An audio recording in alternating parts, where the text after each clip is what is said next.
Hola niños, espero que estén muy bien. Bueno, en la clase anterior finalizamos con que después de los 4 viajes realizados por Cristóbal Colón, él falleció y a partir de ese momento inició lo que se conoce como conquista, la segunda etapa de la época hispánica. Primero el descubrimiento y ahora veremos la conquista. Bueno, resulta que ya la mayoría de países europeos se habían enterado de que habían encontrado nuevas tierras, de que habían hecho un descubrimiento de tierras. Así que también decidieron viajar para apropiarse de estos terrenos. Como ustedes lo pueden ver en la página 97, no solamente fue España quien decidió venir a las nuevas tierras o a las tierras encontradas, sino también Portugal, Inglaterra y Francia, pero ellos se apropiaron de otras tierras. En la página 97 ustedes van a poder encontrar un mapa de América, tanto de América del Norte como de América del Sur. Y abajo están las zonas exploradas y por quienes fueron exploradas.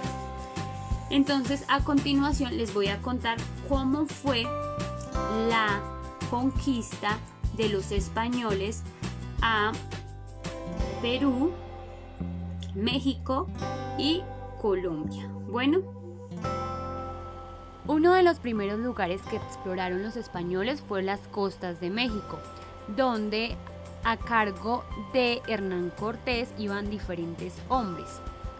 Allí se dirigió a Tenochtitlán, capital de la civilización azteca, donde lo recibió el emperador Moctezuma con un gesto de amistad.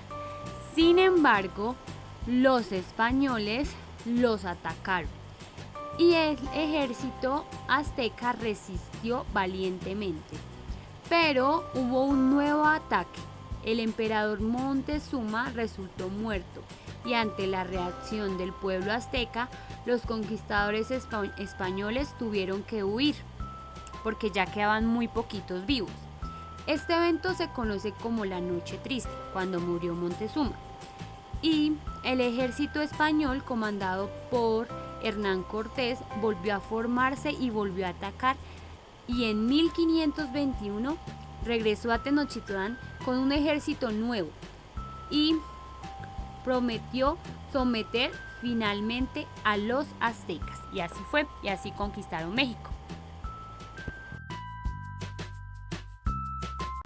La conquista de Perú se llevó a cabo por el conquistador Francisco Pizarro en 1532.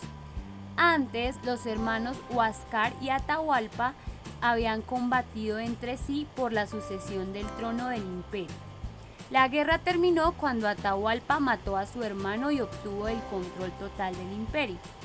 Cuando Pizarro llegó al territorio inca, ellos no tuvieron mayor resistencia, ya que el imperio estaba dividido y el ejército de Atahualpa estaba con muy pocos hombres por la guerra que había tenido antes con su propio hermano. Así se llevó a cabo la conquista del Perú. La conquista de Colombia es diferente. Esta la hicieron diferentes conquistadores porque fue explorado por partes a partir del año 1502. Ellos estaban motivados por las riquezas de los pueblos indígenas y las leyendas sobre ciudades de oro. Así que decidieron dividirse. Primero vamos a hablar de la conquista del Caribe, que fue realizada por Rodrigo de Bastidas y Martín Fernández de Enciso y Vasco y Núñez de Balboa. Ellos iban explorando y a medida que iban explorando iban nombrando las ciudades como Santa Marta, Cartagena, pero no encontraban mucho oro y iban poblando con diferentes personas. La conquista de la región central se llevó a cabo por Gonzalo Jiménez de Quesada, quien partió desde Cartagena y luego llegó a la actual Barranca Bermeja. Entraron a la sabana de Bogotá y al territorio Muisca. Allí llegó a los territorios del Zipa y sometió a toda la población y fundó la ciudad de Santa Fe. Luego desde allí partió en busca del Templo del Sol ubicado en Sogamoso, donde se rendía culto al dios Sol. En este lugar fue quemado por los españoles a causa de su ambición. En su paso, Gonzalo Jiménez de Quesada explotó territorios dominados por el saque de Tunja, donde asaltó numerosas tumbas y templos de los indígenas.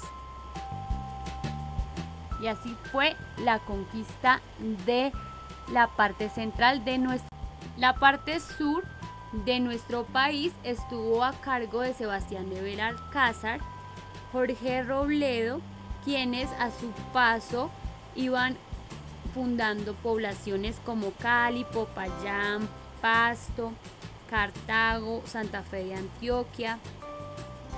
Asimismo iban saqueando las ciudades y sometiendo a los indígenas. ¿Por qué se dio la conquista? Las conquistas se dieron porque, a pesar de que el pueblo indígena o que los habitantes de América eran más, se dejaron asombrar por todo lo que veían de los españoles y que ellos no conocían, como por ejemplo los espejos, sus armaduras, sus armas, la comida, la religión. Todo eso a los indígenas les llamó la atención y estos dejaron que los españoles entraran a sus vidas y les quitaran todas sus tierras. Los que no se dejaron quitar o quienes no aceptaban esto eran forzados a aceptarlo y de esa manera se realizó la conquista. Algunas comunidades creyeron que eran dioses por la forma en que hablaban y por la forma en que ellos realizaban diferentes actividades. Como para ellos no era normal, ellos se asombraron. Entonces, como vimos, lo que pasó en México fue por la muerte de Montezuma, ya que ellos sí se unieron para no dejar conquistar México. Lo que pasó en Perú fue algo que lo permitieron porque se pusieron a pelear entre ellos en lugar de unir fuerzas y luchar contra los españoles. El ejército de los dos hermanos debió hacer eso, pero no lo hizo, así que los conquistaron. Y en Colombia lo que ellos buscaban era la leyenda del Dorado, que era una ciudad llena de oro y mucho oro, pero pues nunca la encontraron. Lo que sí hicieron fue apropiarse de las tierras de los indígenas y sacar todo el oro que ellos tenían. ¿Se acuerdan que antes habíamos visto que ellos momificaban? Cuando hacían las momificaciones y enterraban a sus familiares, les metían las cosas que ellos utilizaban y que si era oro también, o que a veces hacían como ofrendas de oro. Hay una laguna que se llama la laguna de Guatavita, donde los españoles casi que la desocuparon para sacar todo el oro que estaba dentro de la laguna. O sea, terrible. Ellos venían era por el oro. Bueno, espero que me haya hecho entender con esta explicación y con las imágenes de lo ocurrido durante el proceso de la colonia. Ahora, ¿qué vamos a hacer? Vamos a registrar el siguiente gráfico que les voy a dejar en el grupo. Luego de esto nos reunimos y empezamos a desarrollar las páginas teniendo en cuenta que entendimos cómo fue el proceso de la conquista en México, Perú y Colombia. Muchas gracias por su atención. Que estén muy bien.